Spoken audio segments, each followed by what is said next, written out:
हरे कृष्ण।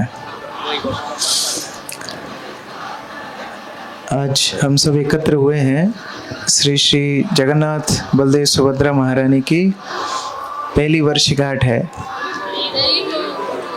तो यहाँ पर पिछले साल 21 तारीख को श्री जगन्नाथ बलदेव सुभद्रा का आगमन हुआ था और देखते ही देखते एक वर्ष बीत गया। एक साल से तो जगन्नाथ यहाँ है, अगले साल पता नहीं कहाँ जाएंगे। अच्छी सेवा होगी तो यहीं रहेंगे और अगर गड़बड़ हुई तो कहीं और चले जाएंगे। भगवान का इसी तरह स्वभाव है, जहाँ श्रद्धा होती है, जहाँ भक्ति होती है, वहाँ भगवान निवास करते हैं। विशेषतः आध्यात्मिक मार्ग में सारा का सारा खेल चेतना का है। सारा खेल चेतना का है। जितनी चेतना शुद्ध होगी भगवान का स्मरण होगा, जितना मलिन मन होगा भगवान का स्मरण नहीं होगा। हम लोग कितने कितने जन्मों से कई कई अनर्थों की गठरी बांध के अपने साथ चल रहे हैं। हर कर्म आपका एक संस्कार बनाता है। हर कर्म, आप भोजन करते हो, पानी पीते हो, हर कर्म से एक संस्कार बनता है। अभी हम लोग पंचम स्कंद के आखिरी अध्याय का पाठ आज सुबह कर रहे थे। वो वर्णन सुनने के बाद किस किस को लगता है कि वो नरक नहीं जाएगा? हाथ खड़ा करो। जो 28 नरकों का वर्णन हुआ है, वो सूची पढ़ने के बाद किस किस को लगता है कि हाँ आप नहीं जाओगे? आपका नहीं है, लेकिन सबको लगता है कि हाँ हम भी तो जाएंगे ही। वहां तक तो ये तक बात लिखी है कि कीड़े मकोड़ों को अनजाने में किसी को हिंसा पहुंचाना, झूठ बोलना, क्या क्या करना, तो सबके इतने संस्कार सिंचित हो गए, इतने सारे जन्मों के। उन संस्कारों को शुद्ध करना और उन संस्कारों को शुद्ध करके भगवान की भक्ति करना, ये बहुत बड़ा अचंबा है, ये बहुत बड़े आश्चर्य की बात है। इसलिए वेदों में, शास्त्रों में 2 मार्ग बताए गए हैं। ये 2 मार्ग क्या हैं?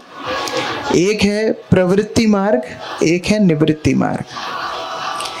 निवृत्ति मार्ग अर्थात जहाँ व्यक्ति अपने सारे संसाधन, अपने सारे रिश्ते, अपनी सारी आसक्तियां छोड़कर वन में चला जाता है या हिमालय में चला जाता है, इसको बोलते हैं निवृत्ति मार्ग।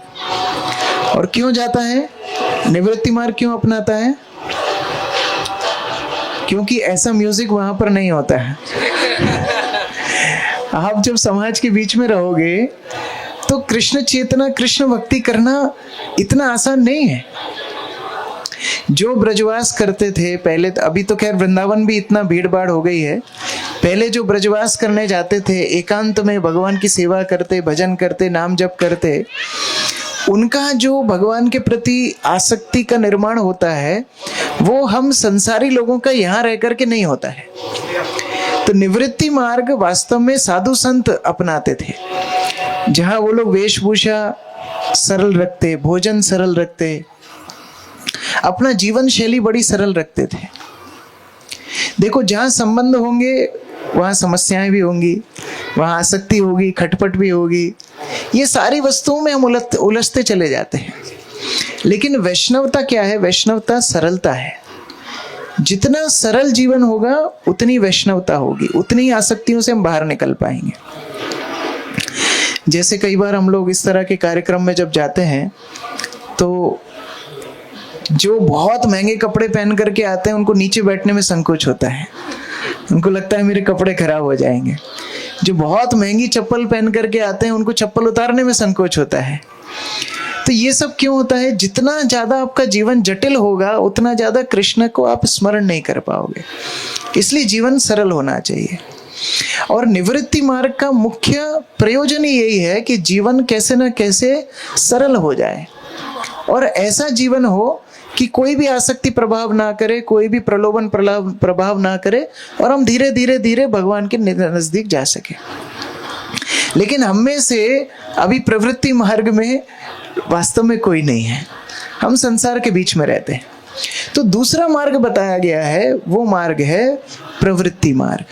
निवृत्ति मार्ग अर्थात निवृत्ति अर्थात छोड़ना, प्रवृत्ति अर्थात अपने जो भी जीवन शैली है उसको जीते जीते जीते भगवान के नजदीक जाना। सरल शब्दों में युक्त वैराग्य। हम जो जीवन जी रहे हैं उसी को भगवान को अर्पण करना है, उसी को कैसे ना कैसे भगवान की सेवा में लगाना है। ये प्रवृत्ति मार्ग है, दोनों ही मार्ग हैं, दोनों ही भगवान तक पहुंचते हैं। लेकिन प्रवृत्ति मार्ग मुख्यतः ग्रस्त लोगों के लिए बड़ा उपयोगी है, क्योंकि हम संसार छोड़ नहीं सकते, परिवार छोड़ नहीं सकते, व्यापार छोड़ नहीं सकते, प्रैक्टिकल भी नहीं है, व्यवहारिक नहीं है, लेकिन हम उन्हें भगवान की सेवा में लगा सकते हैं। और जब हम भगवान की सेवा में ऐसी अपनी आसक्तियों को लगाते हैं, धीरे धीरे धीरे धीरे शुद्ध हो जाते हैं। इसी के विपरीत अगर हमारी जितनी भी आसक्तियां हैं भगवान की सेवा में नहीं लगती तो क्या होता है, फिर जनस्य मोहम अहम ममेति, फिर अहम ममेति का कार्यक्रम शुरू होता है। ये मेरा घर है, ये मेरा बैग है, ये मेरा मोबाइल है। आजकल तो छोटे छोटे बच्चे भी, उनके खिलौने से उनकी इतनी आसक्ति होती है, कोई दूसरा बच्चा उनके खिलौने को हाथ लगा के दिखा दे, दूसरा तो छोड़ दीजिए, घर में ही कोई अगर भाई बहन हो और वो दूसरे के खिलौने को हाथ लगा दे तो वहां संग्राम हो जाता है। क्यों? जनस्य मोहम अहम ममेति, इसी को आसक्ति बोलते हैं। और जब तक ये आसक्ति चलती रहेगी तब तक हमारा पुनरपि जननम पुनरपि मरणम, तब तक ये जन्म मृत्यु का क्रम चलता रहेगा। लेकिन इसी के विपरीत श्रील भक्ति विनोद ठाकुर समझाते हैं, यदि आपको श्री चैतन्य महाप्रभु की कृपा चाहिए, यदि भगवान की कृपा चाहिए, यदि उनके चरण के जो अमृत का आस्वादन आप करना चाहते हो, तो क्या करना पड़ेगा? परिहृत्य गृहम कलि भावमयम, घर छोड़ना पड़ेगा। परिहृत्य गृहम कलि भावमयम, क्योंकि घर क्या है? कली का अड्डा है। घर मतलब कली का अड्डा है। अब यहां घर छोड़ने से अभिप्राय क्या है?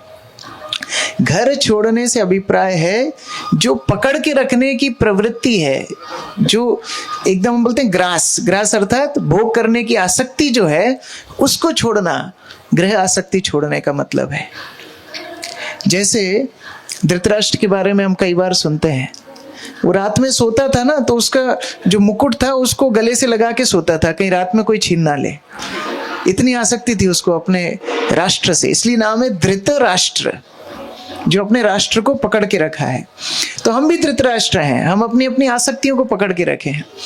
लेकिन जब हम गृह त्याग अर्थात जब हम अपनी आसक्तियों को धीरे धीरे कृष्ण के ऊपर अर्पण करते हैं, तब हम वास्तविक भगवान की भक्ति का आस्वादन कर पाते हैं। और इसके लिए बड़ा सरल उपयोग है, बड़ा सरल साधन है विग्रहों की पूजा। विशेषतः गृहस्थ भक्तों के लिए विग्रहों की पूजा क्यों आवश्यक है? क्योंकि जितना ध्यान हम अपने शरीर का रखते हैं और किसी का नहीं रखते, और जब भगवान को हम एक आकार में एक विग्रह के रूप में सेवा करना शुरू करते हैं, तो जो आसक्ति हमारे शरीर के प्रति है वही आसक्ति हम धीरे धीरे भगवान के ऊपर स्थानांतरित करते हैं। हमें खाना पसंद है, आज कितने 80 बनाए, कितने बनाए? आपको सबको 80 नहीं मिल पाएंगे, जगन्नाथ के लिए 80 भोग बनाए हैं। तो क्यों बनाए हैं? क्योंकि हमारी खाने की आसक्ति है, अब वही आसक्ति को भगवान के ऊपर लगा रहे हैं। हमें पहनना ओढ़ना बड़ा पसंद होता है, हमारी आसक्ति होती है हम अच्छे सजें धजें, लोग हमारी तारीफ करें। वही प्रवृत्ति को भगवान का श्रृंगार करने के लिए लगाते हैं। हमें मन करता है हमारा जन्मदिन बने, हमारी मैरिज एनिवर्सरी बने, कई लोग आए उपहार दें, तो अब उसी प्रवृत्ति को हम लगा रहे हैं भगवान की एनिवर्सरी में। ठीक है, 1 साल जगन्नाथ को हो गया तो सब लोग आएंगे, भगवान जगन्नाथ का अभिषेक होगा, उनका गुणगान होगा। तो धीरे धीरे हमारा जो आसक्ति का केंद्र है वो खुद से हटके भगवान पे लाने के लिए ये विग्रह पूजा बड़ी आवश्यक है। देखो हमारा टाइम टेबल, हम पहले जब उठते थे अपने हिसाब से उठते थे, जब जागो तभी सवेरा, है ना। लेकिन जब से भगवान की सेवा शुरू होती है, फिर आपको सुबह 4 बजे उठना होगा। 4:30 बजे भगवान का मंगल आरती भोग लगना है, फिर मंगल आरती होनी है, फिर श्रृंगार होना है, भगवान का अभिषेक होना है। तो ये सारी वस्तुएं करने के लिए आपको समय से उठना पड़ेगा। अच्छा, आजकल तो इतने टैलेंटेड माताएं हैं, ऐसी तुक्तान लगाती हैं कि हफ्ते में 1-2 बारी कुकिंग करना पड़े। फ्रिज भी है, कई चीजें ऐसी रेडीमेड बना करके रखती हैं, तुरंत निकाला, घटघट किया और खाना बन गया। लेकिन अब भगवान आ जाएंगे तो ये भी नहीं चलेगा। एकदम शुद्धता से, एकदम सटीकता से आपको भगवान का भोग रोज प्रिपेयर करना पड़ेगा। तो क्या होगा, अपने आप तमोगुण रजोगुण छूट करके हम सतोगुण में आ जाएंगे। और धीरे धीरे यही अभ्यास भगवान के नाम के लिए भी आ जाएगा। देखो, कलयुग में वैसे विग्रह पूजा की आवश्यकता नहीं है। कलयुग में जरूरी नहीं है सबके घरों में विग्रह हो, लेकिन अगर आप भगवान का एक चित्र भी भगवान का अगर रखते हैं घर में और उसकी अर्चना आराधना करना शुरू करते हैं ना, धीरे धीरे आपकी आसक्ति भगवान से हो जाती है। और फिर वही आसक्ति आप लगा सकते हैं भगवान के नाम में, वही आसक्ति लगा सकते हैं भगवान के संकीर्तन में। वास्तव में भगवान का नाम क्या है? भगवान का नाम मतलब भगवान स्वयं है। कली काले नाम रूपे कृष्ण अवतार। भगवान नाम के रूप में अवतार लेते हैं।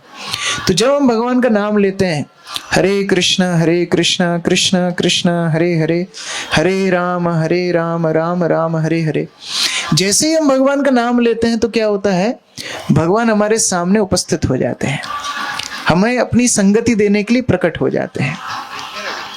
अब जो भक्त गंभीरता से अपना जप करते हैं, वो वास्तव में एकांतिक वार्तालाप कर रहे हैं भगवान के साथ। और संकीर्तन क्या होता है? संकीर्तन मतलब जैसे जब पूरा परिवार घूमने फिरने जाता है एक साथ, तो भगवान तो साथ में है ही, लेकिन सारे भक्तों के साथ हम भगवान की संगति करते हैं, ये संकीर्तन है। लेकिन इसके लिए हमारी आसक्ति भगवान से होना चाहिए। देखो, जिसके लिए भगवान से आसक्ति नहीं है ना, उसके लिए हरिनाम का जप एक बोझ बन जाएगा। वो हरिनाम का जप प्रेम से नहीं कर पाएगा। लोगों को बोलो कि हरे कृष्ण महामंत्र का जप करना है, हाँ हमको महामंत्र पता है।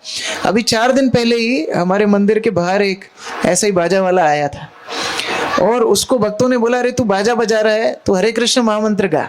बोला हाँ वो तो मैं जानता हूँ, जन्म से जानता हूँ। एक महामंत्र भी स्पष्ट नहीं गा पाया हो। हरे राम हरे कृष्ण आप लोग सुन रहे थे वो? हाँ, वो मेरे कान से खून निकल रहा था उसका कीर्तन सुन के। क्यों ऐसा होता है? जब तक भगवान से आसक्ति नहीं है, भगवान का नाम नहीं ले पाएंगे। कुंती महारानी बोलती हैं, जब तक अहंकार है जन्म के प्रति, उच्च कुल में जन्म मिला है, हम ये कुल के जन्म निवासी हैं, हम यहाँ के निवासी हैं, हमारे परिवार की इतनी ख्याति है, जब तक अपने ऐश्वर्य के प्रति घमंड रहेगा, अपनी सुंदरता के प्रति घमंड रहेगा, जब तक विद्या के प्रति घमंड रहेगा, भगवान का नाम यू कांट कॉल कृष्ण फीलिंगली। भगवान को आप भाव से नहीं पुकार पाएंगे, हे कृष्ण हे गोविंद मैं आपका हूँ, कभी नहीं पुकार पाएंगे। इसीलिए ये धीरे धीरे आसक्तियों का शिफ्ट होना बड़ा आवश्यक है। और जननिवास प्रभु बड़ी सुंदर बात बताते हैं। जननिवास प्रभु बोलते हैं, यहाँ पर जब हम भक्ति करते हैं, साधना करते हैं, गुरु का आश्रय लेते हैं और भक्ति में परिपक्व हो जाते हैं, तो अंत समय में क्या होता है? कौन बताएगा? अंत समय में क्या होता है? मरने के बाद क्या होता है? भगवत धाम जाते हैं ना? गलत। जननिवास प्रभु बोलते हैं, डायरेक्ट भगवत धाम नहीं जाते हैं। कहाँ जाते हैं? इस सृष्टि में अनंत ब्रह्मांड है और कोई ना कोई ब्रह्मांड में भगवान की लीला अभी चल रही है, वो तो सतत चलती है। तो जो भक्त परिपक्व हो जाता है अपनी साधना में, उसको ऐसे जगह पर भेजा जाता है जहां भगवान इसी भौतिक जगत में लीला कर रहे हो, और वहां पर जाके वो भक्त भगवान की सेवा का अभ्यास करता है। और जब उस सेवा का अभ्यास हो जाता है, तब उसको भगवत धाम जाने मिलता है। समझ में आया? तो मतलब इस जन्म के बाद कहाँ जाना है? कहाँ जाना है? हाँ, अगर पक्के हुए तो, पक्के नहीं हुए तो यहीं पर रह जाना है। लेकिन अगर पक्के हुए, यहाँ पर साधन भक्ति एकदम परिपक्व हो गई, तो हम कहाँ जाएंगे? जहां भगवान की लीला चल रही वहां जाएंगे। ऐसा जननिवास प्रभु समझाते हैं। लेकिन जो भक्त लोग भगवान की अर्चना करना सीख जाते हैं, जो विग्रह पूजा करना सीख जाते हैं, उनकी ट्रेनिंग यही हो जाती है, तो उनको फिर दूसरा जन्म नहीं लेना पड़ता, वो लोग डायरेक्ट भगवत धाम जाते हैं। इसलिए पुजारी सर्विस बहुत महत्वपूर्ण है। घर में विग्रह ना हो चलेंगे, लेकिन एक सुंदर चित्र भगवान का सबके घर में होना चाहिए। आपके घर का जो सबसे प्रोमिनेंट जगह है ना, जो सबसे आकर्षक जगह है, ऐसे स्थान पे मंदिर होना चाहिए। भगवान का चित्र हो, गुरु का चित्र हो, श्री चैतन्य महाप्रभु का चित्र हो, रोज हम उनको साफ करें, रोज पुष्प चढ़ाएं, उनको भोग निवेदन किए बिना कुछ भी वस्तु ग्रहण ना करें, उनके टाइम टेबल के हिसाब से हमारा टाइम टेबल चले। वो जब सोएं तो हम सो जाएं, वो जब उठने का समय हो तो उसके पहले हम उठ करके तैयार हो जाएं, तब धीरे धीरे ये आसक्ति भगवान से हो जाएगी और इतनी ट्रेनिंग हो जाएगी कि इसके बाद डायरेक्ट भगवत धाम जाने का प्रवेश मिलेगा। और इसीलिए ये व्यक्तिगत सेवा बड़ी आवश्यक है। अच्छा, कौन कौन को यहाँ पर लगता है कि आप भगवान के सामने पहुंचोगे और भगवान को आलिंगन कर लोगे? किस किस को ऐसा लगता है? भगवान आएंगे, हम जादू की झप्पी दे देंगे भगवान को, लगता है ऐसा? नहीं लगता। लेकिन यही आप विग्रह पूजा में कर सकते हैं। आप सुंदर माला बनाओ, वो माला को भगवान को अर्पित करेंगे, वो भगवान का आलिंगन हो गया। द्वारका में जब भगवान श्री कृष्ण हस्तिनापुर से वापस आए तो भगवान की रानियां भगवान से मिलना चाहती थी, भगवान को आलिंगन करना चाहती थी, लेकिन मर्यादा है, तो उन्होंने क्या किया, अपने बच्चों को भेज दिया। और जब बच्चों को भगवान ने आलिंगन किया तो उनको लगा हाँ हमें भी आलिंगन मिल गया। उसी तरह जब हम भगवान के लिए कोई सेवा करते हैं, चाहे वो माला बनानी हो, चाहे भोग बनाना हो, चाहे सुंदर पोशाक बनाना हो, चाहे कोई भी सेवा करना हो, जब हम भगवान को ऐसी सेवा अर्पित करते हैं, वास्तव में भगवान ने वो प्राकृतिक रूप से एक्चुअली वो आपकी सेवा स्वीकार की है। इसीलिए मंदिर भी जब आप लोग आते हो ना, कुछ ना कुछ सेवा के भाव से आना चाहिए। ये सोचना चाहिए कि श्री श्री राधा मदन मोहन वहां पर विराजमान है, मैं क्या ऐसा सेवा कर सकता हूं जिससे राधा मदन मोहन प्रसन्न हो। भगवान के विग्रह की डायरेक्ट सेवा तो हम नहीं कर सकते हैं, लेकिन बहुत सारी ऐसी सेवाएं, जैसे भगवान के लिए माला बनाना, माताएं बनाने में मदद कर सकती हैं। पुरुष लोग हैं, हमारा डीटी बैकअप है, जैसे जहां भगवान की पूजा करके बर्तन निकलते हैं, वो बर्तन हम साफ कर सकते हैं। आरती की प्लेट निकलती है, आरती की प्लेट हम साफ कर सकते हैं। कई लोग आप में से मंगला आरती आते हो, ठीक 4:30 बजे मंगला आरती शुरू होगी, 5 बजे मंगला आरती खत्म होगी। 5 बजे पुजारी अपनी अपनी प्लेट लेकर के बाहर आएंगे और ट्रांसफर रूम में रखेंगे। आप लोग वहां जाइए, उनसे निवेदन कीजिए कि क्या मैं प्लेट साफ कर सकता हूं। तो जितना सौभाग्य उस पुजारी का है भगवान को स्पर्श करने का, आरती करने का, उतना सौभाग्य आपको मिल जाएगा। तो इस तरह धीरे धीरे धीरे हमारी आसक्ति भगवान से लगेगी और ये आसक्ति इतनी प्रगाढ़ हो जाएगी कि इन आसक्ति के बीच में, भगवान की सेवा के बीच में अगर कुछ व्यवधान आएगा तो आपको गुस्सा आएगा, तब आपको बुरा लगेगा। अभी हमको बुरा क्यों लगता है? अरे प्रभु जी, कोई ना कोई बहाने से आप प्रोग्राम में बुला ही लेते हो। अभी तो कार्तिक मास खत्म हुआ, फिर गुरु महाराज का ग्लोरिफिकेशन रख दिया, फिर संडे आ गया, अब अनिकेत प्रभु ने बुला लिया, फिर कल से कुछ चीज के लिए बुला लोगे। अभी हमको क्यों क्रोध आ रहा है? अभी हम क्यों अपसेट हो रहे हैं? क्योंकि हमको भक्ति करनी पड़ रही है। यह आसक्ति का अभाव है। लेकिन जब हमारी आसक्ति बढ़ेगी तो हमको तब क्रोध आएगा, तब बुरा लगेगा, जब हमको सेवा का अवसर नहीं मिलेगा। हमारे गुरु महाराज जब वेटिकन सिटी गए तो वेटिकन सिटी में एक पादरी ने गुरु महाराज को प्रश्न पूछा। उसने प्रश्न पूछा कि आप भी सन्यासी हो, हम लोग भी पादरी हैं, हमने भी समाज को छोड़ा है, लेकिन एक प्रश्न मेरा है कि मैं ध्यान करने का बड़ा कोशिश करता हूं, लेकिन मेरा ध्यान नहीं लगता है, भगवान के ऊपर मैं अपना ध्यान केंद्रित नहीं कर पाता हूं, क्या कारण है?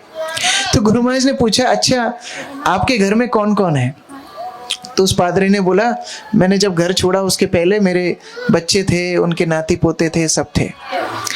तो गुरु महाराज ने बोला, जब आप अपने नाती पोते से बात करते हो तो क्या आपको उसमें कोई जोर लगाना पड़ता है? क्या उसमें कोई व्यवधान महसूस होता है? क्या आप उससे अनविरत कितने कई घंटे तक बात कर सकते हो? तो बोला, हाँ, नाती पोते के साथ तो मैं पूरा दिन भी खेल सकता हूँ। बोले क्यों? क्योंकि आपने उसके साथ अपना संबंध को महसूस किया है। जहां संबंध रहेगा वहां घंटों घंटों आप भगवान का ध्यान कर सकते हो, चिंतन कर सकते हो। जहां संबंध नहीं रहेगा, 10 मिनट भगवान का नाम लेना आपके लिए गोवर्धन पर्वत उठाना हो जाएगा। ये अंतर है। जैसे हम लोग देखते हैं, जयपुर का एक राजा थे जय सिंह। बड़े भक्त राजा थे और उनके जीवन की एक कथा बताते हैं भक्त लोग कि इनका नियम था सुबह 6 बजे भगवान के मंदिर में अंदर प्रवेश करते थे और गेट लगा लेते थे और 6 बजे से 9 बजे तक भगवान की सेवा करना, नाम जप करना, ध्यान करना, ये सब करते थे 3 घंटा। ऐसा मत सोचना गेट लगा के 3 घंटा सोते होंगे अंदर। गंभीरता से भगवान का ध्यान करते थे 3 घंटा। और पूरे राज्य को पता था कि अगर ये 3 घंटे के बीच में कोई भी इमरजेंसी आए, हम राजा को डिस्टर्ब नहीं कर सकते। कुछ भी हो जाए, राजा को हम परेशान नहीं कर सकते। ठीक है, ये बात धीरे धीरे राज्य से बाहर लीक हो गई। एक राजा था मान सिंह। अच्छा, बच्चों को कुछ खेलने के लिए कुछ व्यवस्था कर दो। कौन है? अंश प्रभु को ले जाओ। तो उस प्रकार से मान सिंह को ये बात पता पड़ गई। मान सिंह दूसरे हैं, अकबर वाले मान सिंह नहीं, दूसरा है। तो इसको पता पड़ गई कि ये जो जय सिंह राजा है, ये 3 घंटे अपने ध्यान पूजा में बैठता है और इन 3 घंटे के बीच में कुछ भी विपदा आ जाए, कोई भी आपातकालीन समस्या आ जाए, ये बाहर नहीं निकलेगा और इसको कोई परेशान भी नहीं करेगा। तो ठीक 6 बजे जैसे ही जय सिंह ने अंदर प्रवेश किया, ये मान सिंह ने अपनी सेना के साथ चढ़ाई कर दी। अब सब लोग घबरा गए, बिना राजा के कौन सी नीति लगानी है, कैसे युद्ध करना है, क्या करें। तो सब लोग डिस्कस करने लगे कि अब राजा को डिस्टर्ब करना पड़ेगा, अब तो उठाना पड़ेगा। लेकिन समस्या थी, जो डिस्टर्ब करने जाएगा उसका सर कलम होगा, क्या करें। तो इन्होंने राजमाता को बोला, उनकी जो माता थी उनको बोला कि आपके तो पुत्र हैं, आप जाकर के बोलिए। बोली नहीं, मेरी भी हिम्मत नहीं है, मैं भी ये 3 घंटे के बीच में उनको डिस्टर्ब नहीं कर सकती हूँ। फिर भी सबने अनुरोध किया, उनकी माता गई और बहुत डर डर के उन्होंने दरवाजे पर दस्तक दी। बहुत देर तक खुला नहीं, ठोकते रहे ठोकते रहे ठोकते रहे ठोकते रहे। बहुत देर बाद दरवाजा खुला, जय सिंह बाहर आए। बोलते क्या है, आपने मुझे परेशान क्यों किया? माता बोलती देखो, मैं आपको परेशान तो नहीं करना चाहती थी, लेकिन बहुत बड़ी सेना ने हमारे राज्य पर आक्रमण कर दिया है। बोले ठीक है। जय सिंह गए, एक घोड़े पर बैठे, 2 तलवार हाथ में निकाली, बिना सेना के ही सारी सेना को परास्त कर दिया। आधे घंटे के अंदर कमा पूरा खत्म। वापस आए, दरवाजा लगाया, दोबारा ध्यान करने लगे। ये क्या हुआ? जब 9 बजे दोबारा से उनका टाइम खत्म हुआ, बाहर निकले, तो सब लोग बड़ा महोत्सव की आयोजन कर रहे थे कि अरे अब तो बहुत बड़ी सेना को अकेले राजा ने हरा दिया। तो राजा जय सिंह बाहर निकल के बोलते हैं कौन था जो मेरा दरवाजा खटखटा रहा था, मुझे परेशान कौन कर रहा था? मम्मी बोली अरे तुमको मैंने बुलाया, तुम बाहर आए, 2 तलवार लेके गए, पूरी सेना को मार के आए। बोले नहीं, मैं तो बाहर ही नहीं निकला। बाहर कौन निकला? बाहर साक्षात भगवान निकले, उन्होंने सारा काम खत्म करके जय सिंह की मदद की। तो जितनी गंभीरता हमारी होगी उतनी मदद भी भगवान हमारी करेंगे। अब हम जप करने कहाँ बैठते हैं? चौराहे पर। चौराहे समझते हो? जहां घर का एकदम चौकड़ी होती है, सारे गेट खुले होते हैं, वहां बैठ के हम जप करते हैं। सारे लोग आसपास से निकलते निकलते हमें देखते हैं, अच्छा वो हमसे बात ना करें तो हम उन्हें छेड़ते हैं, हम उनसे बात करते हैं। तो ऐसे जप में भगवान भी हमारी क्या मदद करेंगे? हमारी भावना ऐसी होनी चाहिए कि आज मैं भगवान की ये व्यक्तिगत सेवा कर रहा हूं, मैं भगवान को भोग लगा रहा हूं ना, ये मेरी व्यक्तिगत सेवा है। यद्यपि वहां पर आध्यात्मिक जगत में राधा रानी नित्य नवीन भोग भगवान के लिए बना रही हैं, फिर भी भगवान मेरा भोग स्वीकार कर रहे हैं, ये मेरी व्यक्तिगत सेवा है। कई बार हम लोगों को पूछते हैं कि अच्छा आप भगवान की क्या सेवा करते हो, बताओ। लोगों को जब पूछते हैं क्या सेवा करते हो, लोग बोलते हैं प्रभु जी मैं व्यापार भगवान के लिए करता हूँ। खुद के लिए करता है, झूठ बोलता है, 100% झूठ बोलता है। हम लोग जब कोटा में थे ना, तो हमको सिखाते थे, हम लोगों को हमारे जो मेंटर्स थे वो सिखाते थे, आपकी जो पढ़ाई है ना वो भी भगवान के लिए है, आप पढ़ाई करो, ये भी भगवान के लिए। सबको पता है वो पढ़ाई मेरे लिए है। ये सब नाटक है। ठीक है, कर्मयोग के स्तर पर अच्छा है, जो भी हम कर रहे हैं कम से कम भगवान से हम उसको संपर्क में लाएं, उसको हम जोड़ें। लेकिन व्यक्तिगत सेवा क्या कर रहे हैं हम भगवान की? अगर हम वास्तव में अपने दिनचर्या को थोड़ा खखोल करके देखें, कितना समय हमने भगवान के लिए रखा है, वो समय हमारी भक्तिमय सेवा है। बाकी सब तो हमने, जैसे एटीएम मशीन होती है ना, कार्ड डालो पैसा बाहर निकालो, ऐसे भगवान को भोग मशीन बना रखा है। हाँ भैया मैंने कर्म वाला भोग लगाया है, भगवान इसको कर्म फ्री कर दो, मेरे को प्रसाद मिल जाएगा, मुझे पाप नहीं लगेगा। तो भगवान को ऐसा मशीन बना रखा है हमने। लेकिन व्यक्तिगत सेवा, हरि हरि हरे कृष्ण।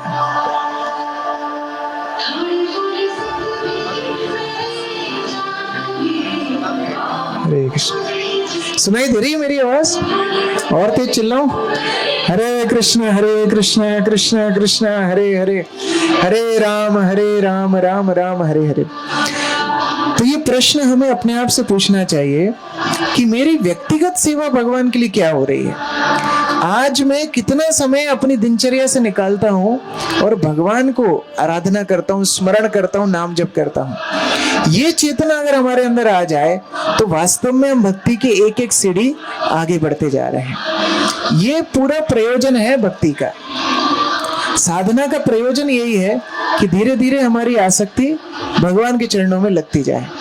तो इस प्रकार से आज हम यहाँ पर ये विशेष महोत्सव जो कर रहे हैं, बाकी लोग भी महोत्सव कर रहे हैं, तो इसीलिए कर रहे हैं कि अपनी अपनी आसक्तियों की वर्धन करें। अभी आसक्ति कृष्ण के प्रति है कि माया के प्रति है, ये हमको अपना अपना चुनाव करना है। और देखो ये आसक्ति कैसे बढ़ती है। ये आसक्ति बढ़ती है जब हम प्रमाणित गुरु के पथ पर आगे बढ़ते हैं। उनको पता है कि जीवात्मा कैसे भगवान तक आसक्त होगा। तो हो सकता है कई बार वैष्णव लोग हमको अलग अलग सुझाव दें। कई भक्तों को बोलते हैं नहीं आप पुस्तक ज्यादा पढ़ा करो, कई भक्तों को बोलते हैं नहीं आप ना प्रवचन ज्यादा सुना करो, कई भक्तों को बोलते हैं नहीं आप विग्रह की सेवा करा करो, कई भक्तों को बोलते हैं नहीं आप प्रचार में मदद करो। क्यों? क्योंकि हमारे स्वभाव को वैष्णव समझते हैं और हमारे स्वभाव को सुधारने के लिए जो अनुकूल है वो वैष्णव हमको सेवा के रूप से देते हैं। तो वैष्णवों की मार्गदर्शन में भक्ति का अनुसरण करना चाहिए। अभी बहुत सारे भक्त लोग भगवत गीता का प्रचार कर रहे हैं, गली गली में जा रहे हैं, संकीर्तन के माध्यम से अलग अलग संपर्कों को निकाल करके भगवत गीता डिस्ट्रीब्यूशन कर रहे हैं। उस भगवत गीता के वितरण से जिनको आप गीता दे रहे हैं उसका तो भला होगा, पता नहीं कब होगा, लेकिन आपका ज्यादा भला होगा। क्यों? क्योंकि आपने अपने व्यस्त दिनचर्या से कुछ समय निकाला और आपने भगवान की व्यक्तिगत सेवा की। उसमें आपका स्वार्थ नहीं था। देखो जो मैंने व्यापार की बात की, पढ़ाई की बात की, कर्मयोग की बात की, वहां आपका भी तो फायदा होता ही है ना। आज आपको पता है ये भोग आ गया, प्रसाद आ गया, भगवान को भोग लगेगा लेकिन मिलेगा तो हमको ही ना, उसमें एक हेतु आ गया। लेकिन जब हम ऐसी सेवा करते हैं जहां पर कुछ हेतु ना हो, अहेतु की, वो सेवा शुद्ध भक्ति कहलाती है। तो हम जब गुरु की सेवा के लिए अपनी दिनचर्या में से समय निकालते हैं और उनके आंदोलन को आगे बढ़ाने का प्रयास करते हैं, वो एकदम टॉप क्लास भक्ति है, एकदम हाईएस्ट लेवल ऑफ भक्ति है। उस भक्ति की हमको प्रार्थना करनी चाहिए। मैं एक लास्ट बात बता करके अभी अंत करूंगा। अभी इस ग्रेस राधा गोपीनाथ प्रभु आए थे और उन्होंने अलग अलग भक्तों का क्रम बताया था। मैं वैसे बहुत भक्तों के साथ व्यक्तिगत उसको शेयर कर चुका हूँ, बट फिर भी एक स्मरण दिलाने के लिए आप लोगों के साथ यहाँ पर चर्चा कर रहा हूँ। राधा गोपीनाथ प्रभु बताते हैं कि जो लोग भक्ति में आते हैं उन सबका अपना अपना एक स्तर होता है और हर स्तर पे व्यक्ति को ये प्रयास करना चाहिए कि वो अपने स्तर से उठ करके ऊपर के स्तर पर आए। सबसे पहला स्तर उन्होंने बताया, सबसे प्रारंभिक स्तर भक्ति का है हु आर हरे कृष्णास। ये हरे कृष्ण भक्त हैं कौन? जिज्ञासावश हम प्रोग्राम में आते हैं, जिज्ञासावश मंदिर में आते हैं।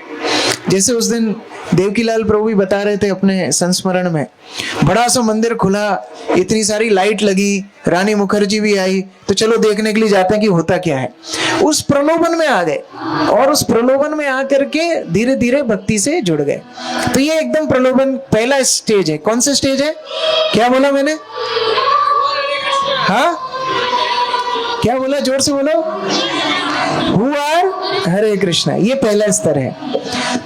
दूसरा स्तर है आई नो हरे कृष्णास। क्या है दूसरा स्तर? आई नो हरे कृष्ण।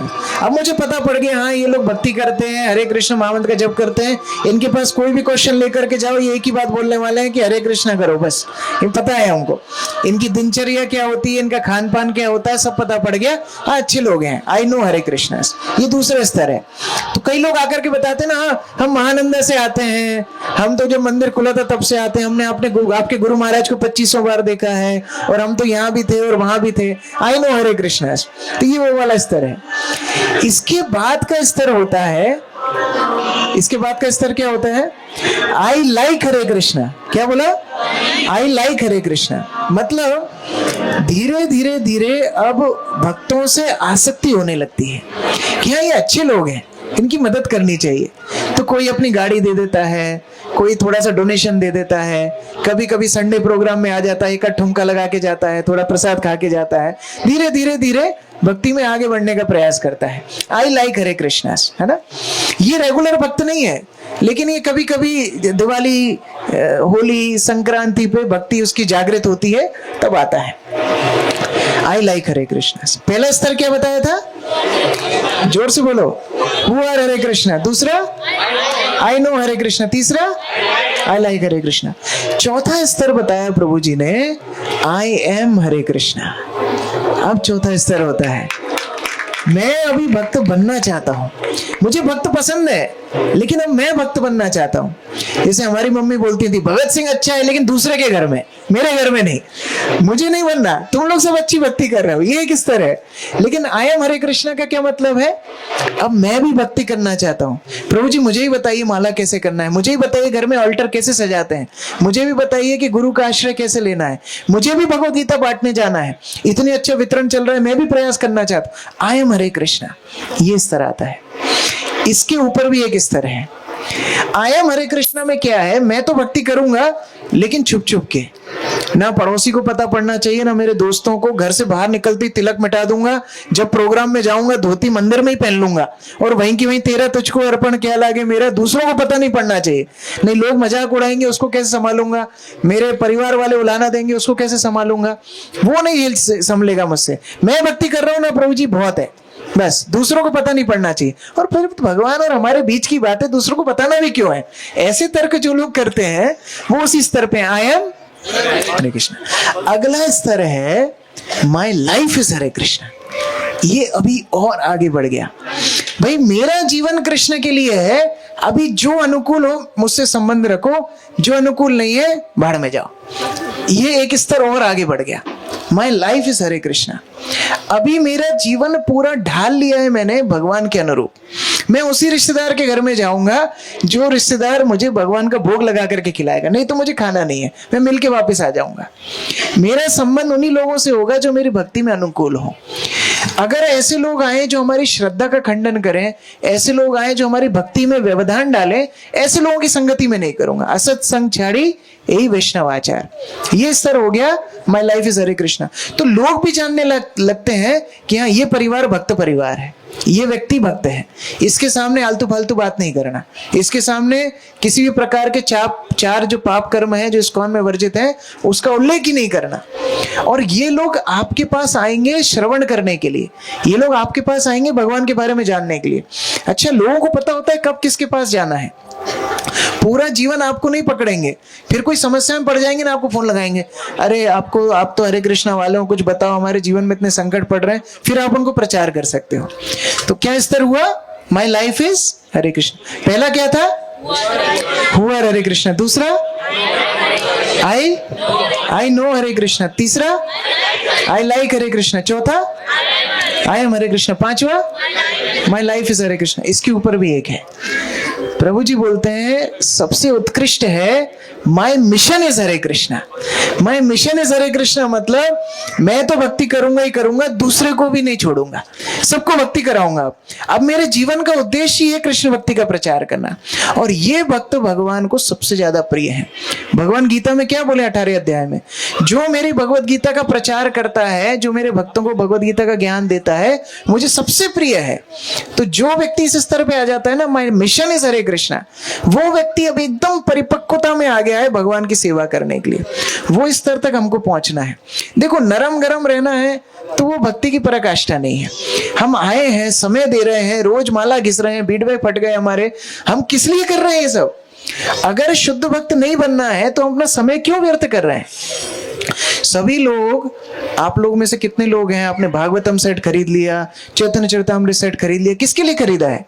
हम जब लोगों के घर में जाते हैं कभी कभी क्लास देने, लोगों से बोलते हैं अच्छा 5वां स्कंद निकालना, तो एकदम पेटी पैक, एकदम पॉलिथीन फाड़ करके हमारे हाथ में देते हैं। बोले प्रभु जी आपके लिए रखा था, आपके हाथों से ही खुलवाना था।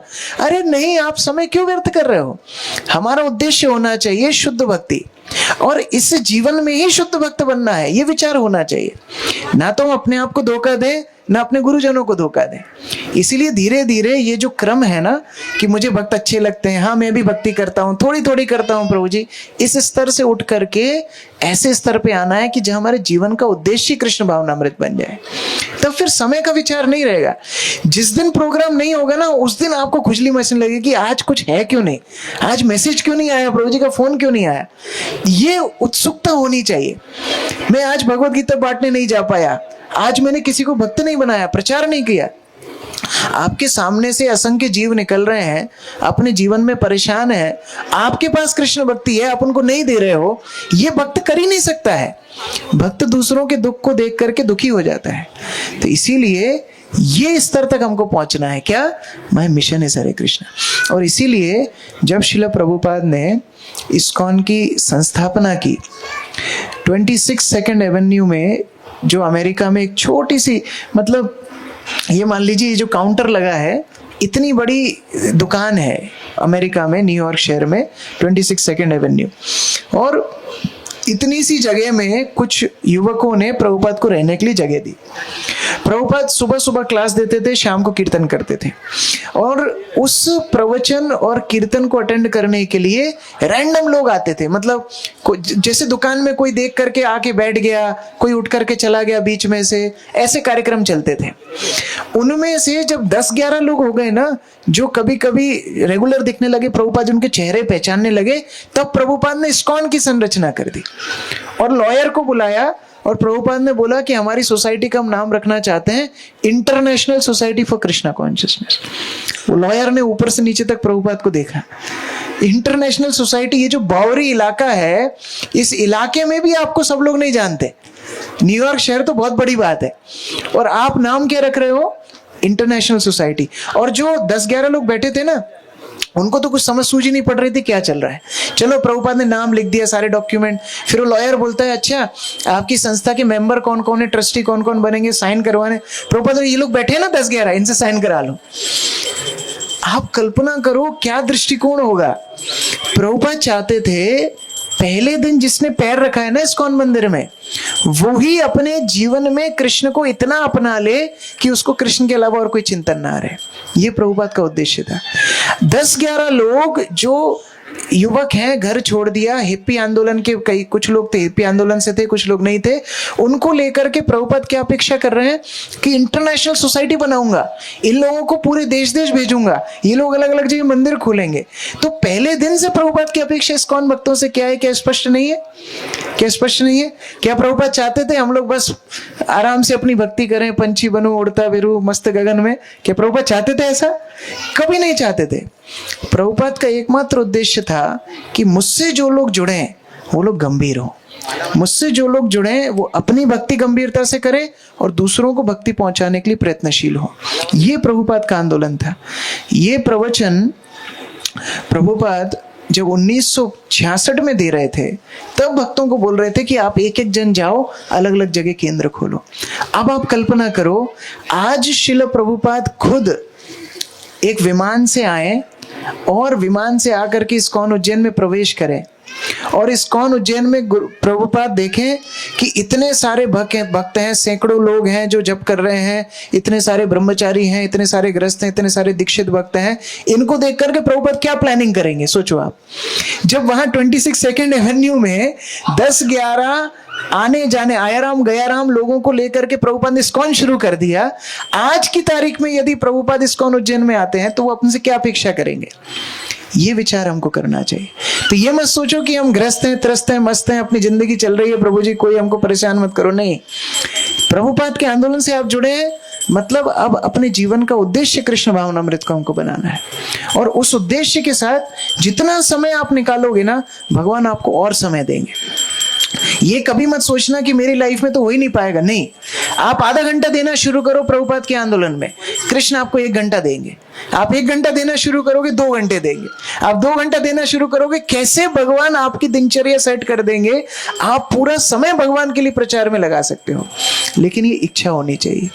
जितना हमारी इच्छा होगी, भगवान हमारे लिए उतना ही मदद करेंगे। तो उसी प्रार्थना के साथ हम लोग ये उद्देश्य को अपने जीवन में स्पष्ट रखें कि हम प्रभुपाद के आंदोलन में हैं।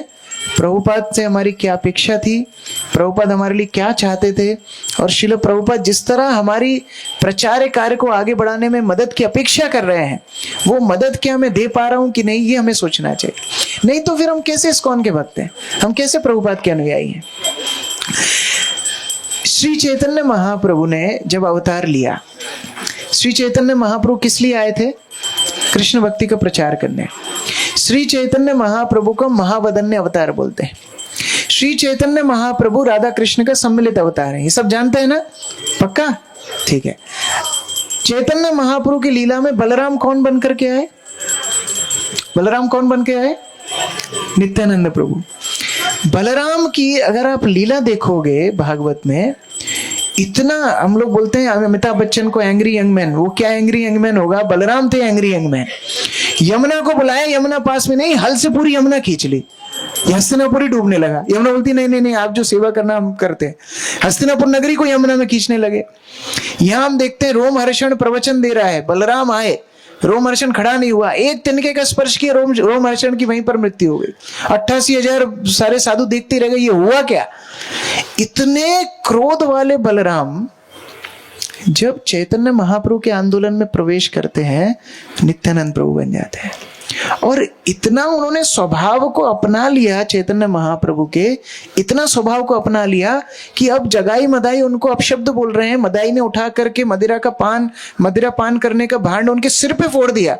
नित्यानंद प्रभु को खून निकल रहा है, लेकिन नित्यानंद प्रभु को क्रोध नहीं आ रहा। नित्यानंद प्रभु उल्टा बोल रहे हैं, अगर तुम मुझे मारोगे तो मैं क्या तुमको प्रेम नहीं दूंगा। ये कैसे संभव है, क्योंकि चैतन्य महाप्रभु के मूड के हिसाब से उनके आंदोलन में भाग लेने के लिए बलराम ने अपनी रौद्र रूप छोड़ करके अपना करुणा वाला रूप अपना लिया। इसीलिए हम शिक्षा ले सकते हैं कि जब अवतार भी ले रहे हैं तो चैतन्य महाप्रभु के आंदोलन में सौम्य हो रहे हैं, वदन्य हो रहे हैं, दूसरों को कृष्ण भक्ति देने के लिए प्रयास कर रहे हैं, तो हम चैतन्य महाप्रभु के आंदोलन में जुड़ करके कैसे स्वार्थी रह सकते हैं। ये प्रयास हमको करना चाहिए। तो इसीलिए वैष्णवों के समाज में वृद्धि हो, ऐसा हम लोग प्रयास करें। हमारे आसपास में जो लोग हैं, हमसे संबंधित जो लोग हैं, हम जिस कार्य क्षेत्र में जा रहे हैं, या जो अनजान भी हैं, कैसे उन तक कृष्ण भक्ति पहुंचाना है, ये हेडेक हमको लेना है। जब हम गुरु का कार्य सिद्ध करने के लिए चिंता करते हैं, वही भक्ति है। संसार के लिए चिंता करना आसक्ति है, गुरु के लिए चिंता करना भक्ति है। तो इसीलिए आज से ही ये विचार करना चाहिए कि कैसे मैं प्रभुपाद के आंदोलन में आगे बढ़ाऊं। आप लोग कर भी रहे हैं, लेकिन और गहनता से और गंभीरता से। जिन लोगों को आपने भगवत गीता दी है, उनके अभी नंबर हमारे पास हैं। हम उन लोगों को फोन लगा करके बुलाएंगे, प्रोग्राम्स में बुलाएंगे, उनको धीरे धीरे कल्टिवेट करेंगे, उनके घरों में जाएंगे, उनको कृष्ण भक्ति देंगे। और जब ऐसा हम लोग प्रयास करेंगे कृष्ण भक्ति बांटने का, तब श्रील प्रभुपाद हमसे प्रसन्न होंगे। और जब श्रील प्रभुपाद प्रसन्न होंगे तो वैष्णवेर आवेदन कृष्ण दयामय, तब श्री कृष्ण हमारे ऊपर दया करेंगे। बाकी फिर हमारी भक्ति कच्ची गरम रहेगी तो फिर भगवान की प्राप्ति हम नहीं कर पाएंगे। तो उसी उद्देश्य के साथ आज बड़ा पावन दिन है। हम श्री जगन्नाथ बलदेव सुभद्रा के चरणों में यही प्रार्थना करें कि जो सिद्धांत श्रील प्रभुपाद सिखा करके गए और जो अपेक्षा श्रील प्रभुपाद ने हमसे रखी, उस स्तर तक हमको पहुंचना है। ये प्रार्थना हम जगन्नाथ से करें, और जब हम ऐसी प्रार्थना करेंगे भगवान हमें शक्ति देंगे उस स्तर तक पहुंचने के लिए। हरे कृष्णा। जगत गुरु श्रील प्रभुपाद की जय, समवेत भक्त वृंद की जय, निताय गौर प्रेमानंदे। हरि ओम। किसी का कोई प्रश्न है? Any question?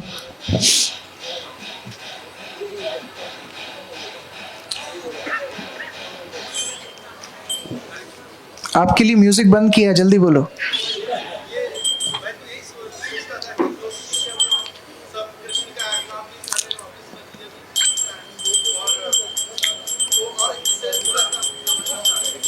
देखो जैसे यहाँ पर प्रसाद रखा है, ठीक है, प्रभु का प्रश्न है, हम तो यही सोचते थे हम तो जो कर रहे हैं भगवान के लिए कर रहे हैं, आप अब बता रहे हो कि ये तो अच्छा नहीं है और कुछ करो। देखो यहाँ पर कितने हैं, 1 2 3 4 5 6 डब्बे है ना, सबको मिलेगा पर्याप्त? सबके लिए प्रसाद? हाँ, सबके लिए प्रसाद है। आप इस प्रसाद से संतुष्ट हो? संतुष्ट हो कि नहीं? अभी तो मिला नहीं है, संतुष्ट कहां से हो? लेकिन जब आपको प्रसाद मिलेगा, भरपेट मिलेगा, आप सब खुश हो जाओगे, राइट? लेकिन इसी के बीच में अनिकेत प्रभु ला करके दें कि प्रभु जी ये ना रसमलाई मैंने केवल आपके लिए रखी थी, ये चुपचाप रख लो, आप किसी को मत दिखाना, आपकी जेब में रख लो। आपको कैसा लगेगा? कैसा लगेगा आपको? बहुत अच्छा लगेगा ना। ऐसे ही कृष्ण को अभी जो आप दे रहे हो वो भी कृष्ण को प्रसन्नता दे रहा है कि यहाँ काम कर रहे थे, पहले भी कर रहे थे, चलो अब भगवान के लिए। परिवार पहले भी था, अब चलो भगवान के लिए। हमारा शरीर पहले भी था, चलो अब भगवान के लिए। लेकिन जब आप इस दिनचर्या में से स्पेशल रसमलाई टाइम निकालते हो ना कि भगवान वो सब तो मैं आपके लिए कर ही रहा था, लेकिन अब ये जो 1 घंटा है ना ये आपके लिए है, तो भगवान आनंद से प्रसन्नता से नाचना शुरू करते हैं। वो उद्देश्य पे हमको पहुंचना है। मैं वही समझा रहा था, भगवान सब कुछ स्वीकार करने के लिए तैयार है प्रभु जी। आप कुछ नहीं करोगे ना तो भी तो भगवान स्वीकार कर रहे हैं कि नहीं कर रहे? आज तक किसी को भगवान नहीं बोला अरे तू नाचते के ना तेरे को बिजली नहीं दूंगा मैं, तू नाचते के ना तेरे घर पे सनलाइट नहीं आएगी, बारिश सब जगह होगी तेरे खेत में नहीं करूंगा मैं। भगवान ने कभी ऐसा बोला? जो नाचते के उसको भी स्वीकार भगवान करते हैं। आप सड़े गले फल भी भगवान को अर्पित करो, क्या भगवान प्लेट को ठोकर दे देंगे? वो भी स्वीकार कर लेंगे। लेकिन आप यदि प्रेम से समय निकाल करके अपनी ऊर्जा से, अपनी शक्ति से, सामर्थ्य से जब भगवान की व्यक्तिगत सेवा करते हो ना, तब भगवान को एक अलग ही प्रसन्नता महसूस होती है। उसकी बात चल रही है, तो वो प्रयास हमको करना है। ठीक है, और कोई प्रश्न माताओं से? हरे कृष्णा। श्रील प्रभुपाद की जय, समवेत भक्त वृंद की जय।